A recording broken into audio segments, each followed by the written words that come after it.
two ways to think about life. The first is that everything is so inconsequential. Like what's the point of anything?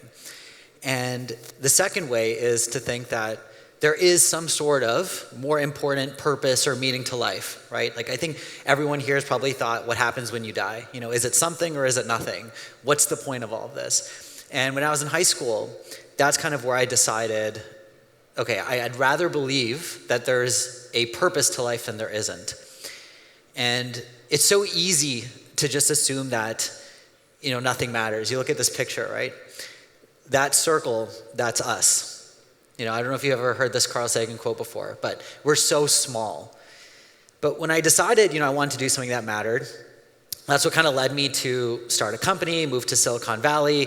I ended up selling that company when I was in my mid-20s, ran AI and machine learning for $1 billion publicly traded company, and then left and started TKS, which is what I run right now. And TKS is now the world's largest human accelerator, and I work with thousands and thousands of high school kids around the world. And the reason I do that is because I think, if something were to matter, one of those important things is progressing humanity. And when you think about humanity, this little dot in that space, we've done a lot of cool things. So about 100,000 plus years ago is when we first discovered fire and some of those basic things.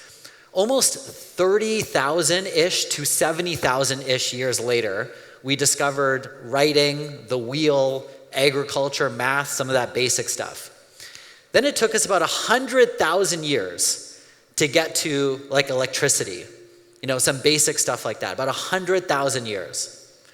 Once we discovered those types of things, it took us about like 300 some years to do everything else. The internet, the mobile phone, now what we have with artificial intelligence, quantum computing, blockchain, genetic engineering, all of this stuff. And the crazy thing to me is like, what's next? Everything is changing super quickly, right? What is the next gray dot that's gonna happen in the next 10 years rather than the past 300 years? And if you look at like the past, so when I was growing up, Lion King was the movie, right? Like that's the OG movie. 1994 came out, that was my vibe. That's my childhood you're looking at. Recently I saw Mufasa. Look at the quality of Mufasa now. It's nuts. It's crazy. That's 30 years. And when I think about in 30 years from now, what would that look like? It's not going to be a better quality. It's probably going to be you're immersed in some sort of virtual world with Simba and Mufasa and Nala and all of that stuff. And you're probably having haptic feedback of what's happening. Maybe when Timon throws something at Pumbaa, you feel it on your shoulder. It's going to be so different. It's exponentially going to be better, not linearly. And when you think about the progression of just a movie to everything else, you look at Dubai 30 years ago, so that's 1994 to today / last year. What's cities going to look like in 30 years from now? You had a whole city come from zero to what it is today in 30 years. You look at storage and data, that's 100 megabytes. In 30 years, you're looking at the same size at 1,000 terabytes. That's 1 million times bigger. The same size, 1 million times more data, right? And you think about all the things happening in the world today, and there's a lot of things that are gonna completely change your reality. So there's nobody that is alive today that can tell you exactly what the world's gonna look like in 20 years. Nobody. Elon, Sam Altman, whatever. There's nobody alive today that will tell you what the world's gonna look like in 20 years. But we can kind of get a hypothesis or understanding or kind of our own prediction and what that'll look like. And there's a bunch of things that are happening right now. So you look at Figure. It's a robotics company, and it leverages robotics and artificial intelligence to create humanoid robots, right? And you can think about humanoid robots. This is just 1 year alone we're able to get something like this. What's this going to look like in 30 years? Probably replacing all human activity, right? At least labor activity. You look at brain-computer interfaces. Neuralink is creating a brain implant that lets you control things with your mind. So this is a monkey that is controlling the game of Pong with his mind, and every time it hits the dot, he gets a smoothie. So that's what he's drinking right now, a smoothie, and he's controlling the game with his mind.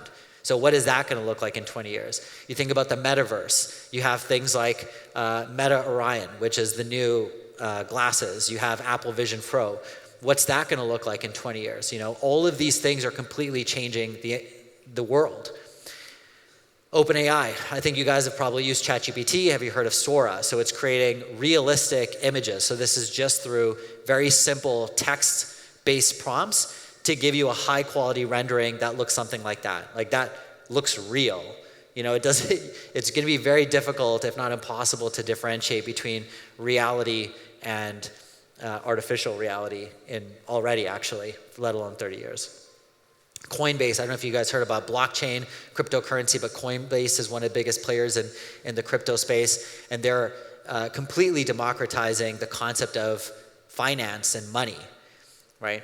You have Tesla. I think you guys have all probably ridden in a Tesla or seen a Tesla, autonomous vehicle driving, right? What does that look like for transportation, whether it's trucks, cars, any other form of transportation? You have CRISPR, which is gene editing. We're able to now edit the human body, cure things like sickle cell anemia by just replacing or removing certain genes. So we can do that now. You have quantum computing. You have lab-grown meat. You have lab-grown organs, so you can actually grow hearts and livers and kidneys in labs now. It's just being done literally today. You have companies like SpaceX, which is colonizing the world, or colonizing other worlds, right? And now we're able to recycle rockets, which is something that has never been done before. And this is pioneering whole new industries. So when you're in class thinking about, you know, whatever you're learning about in class, the world is changing exponentially every single day. And that's your world, right? In 30 years from now, you're gonna be in my shoes-ish, and the world's gonna be completely different than it looks like today. And you're looking at all these companies and they kind of look far off. You know, it's like, oh yeah, those are cool companies doing cool things.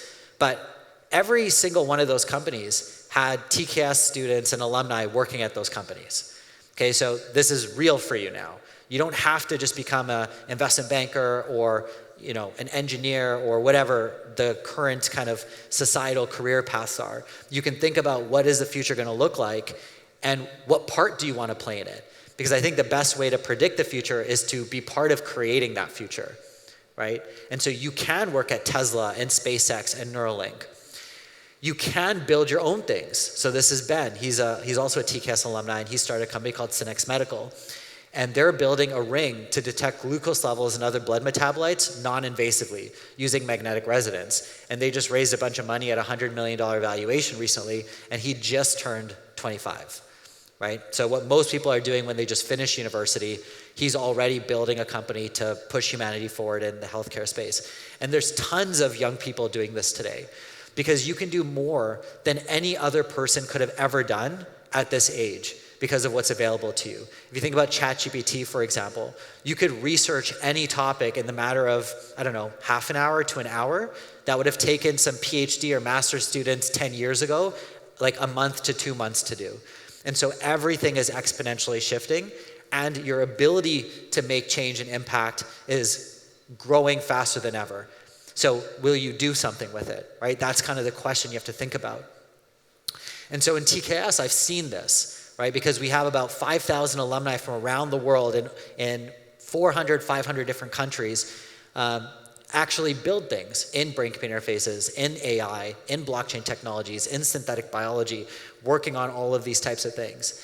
And it's really just a mindset shift of, do I want to do it? Because if you find an industry that you want to make some sort of impact in, you have to just take action to start doing it. Because if you don't take action, what's the probability that you'll make some sort of impact in that industry? 0. So you have to take some sort of action. And so after 9 years of running TKS and having some of the world's youngest employees at OpenAI, DeepMind, SpaceX, Tesla, Neuralink, IBM, you name it, all come from TKS. After seeing dozens of young people raise millions of dollars to start companies, I'll kind of distill some advice for you in 3 takeaways, okay? And these are like very, very basic things, but it's the basic things that nobody's doing. And the first one is understand the world. Like everything that I just showed you right now, did you know every single one of those companies? And if not, why not? That is your future. Those companies could be completely shifting the trajectory of existing industries. Will doctors even exist in 30 years from now? What will accountants look like? What will the job of a lawyer be? It's all going to be changed and disrupted. And so what are the current tools that are being developed right now and advanced, right? So that's kind of the first thing. Do you know what's happening in the world? The second thing is expecting the world to change. If everything you're doing right now is to go to a university and get a degree, you're missing the point. Because whatever you get a degree in is not going to matter in 20 years, in 30 years. There are other things that are going to matter. And if you think about what are the things that will make someone successful in 20 to 30 years, it's not specific domain knowledge. It's probably more adaptability, like the ability to figure things out, right? And so how do you start actually putting the pieces together of what exists today, what are the current industries, and how is the current tools going to merge with the current industries to evolve them or create new industries, right? And so thinking about that. And then the third thing is build things. Build things.